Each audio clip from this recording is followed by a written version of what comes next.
জামাত একটু আগে করে হওয়ার কারণে আমাদেরকে একটু অপেক্ষা করতে হয়েছে। এখানে মরহুমের জানাজায় কথা বলার জন্য এখানে যে পরিমাণ লোকের আবদার রয়েছে, সবার কথা বলার সুযোগ দেওয়ার জন্য সুযোগ হবে না, এই জন্য আমি দুঃখ প্রকাশ করছি। আমি এই মসজিদের দীর্ঘদিন ধরে সেক্রেটারি দায়িত্ব পালন করি, উনি অংশদ ছিলেন, আর প্রিন্সিপাল স্যার পদাধিকার বলে সভাপতি। আমি ওনার সাথে দীর্ঘদিন কাজ করেছি।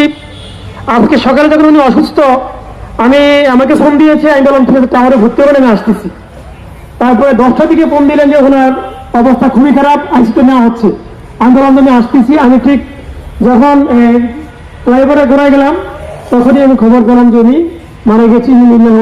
রাজিউল, আপনারা কান্নাকাটি করবেন না। আমি তখন প্রিন্সিপাল স্যারকে প্রথম জানালাম, তারপর ভাইস স্যারকে জানাচ্ছি এবং বিভিন্ন জায়গায় খবর দিয়েছি। আমি গিয়ে ওইখান থেকে আইসিইউ থেকে সমস্ত লাশ বের করে ওইখানের কাজগুলি শেষ করে আমরা এখানে পাঠানোর ব্যবস্থা করেছি।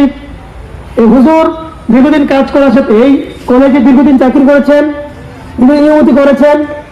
এই জন্য আমি যেটা বলবো সেটা হচ্ছে, উনি আপনাদের সঙ্গে চলতে ফিরতে গিয়ে উনি যদি আপনাদের সাথে আচরণে ওনার মাঝে মাঝে উনি একটু রাগী মানুষ ছিলেন। ওনার আর অন্য কোনো সময় উনি একটু রাগ হতেন, মাঝে মাঝে ভর্তি যদি কেউ হয় একটু দেরি করে উনি একটু রাগ করতেন। যাই সবকিছু মিলিয়ে হয়তো আমাদের সংশোধন হওয়ার জন্য উনি কাজটা করেছেন। আজকে যে তৈরি নেই, আমরা ওনার জন্য দোয়া করতে পারবো, আল্লাহ যেন ওনাকে বেহেশত নসিব করে। আপনারা সবাই এই দোয়া করবেন। এবার যে আমরা এই তারপরেও যেজন লোকজন এসেছে, একেবারে সংক্ষিপ্তভাবে কিছু কথা বলার জন্য আমি সুযোগ দিতে হবে, কারণ আসলে সবাই চাচ্ছে কথা বলার জন্য।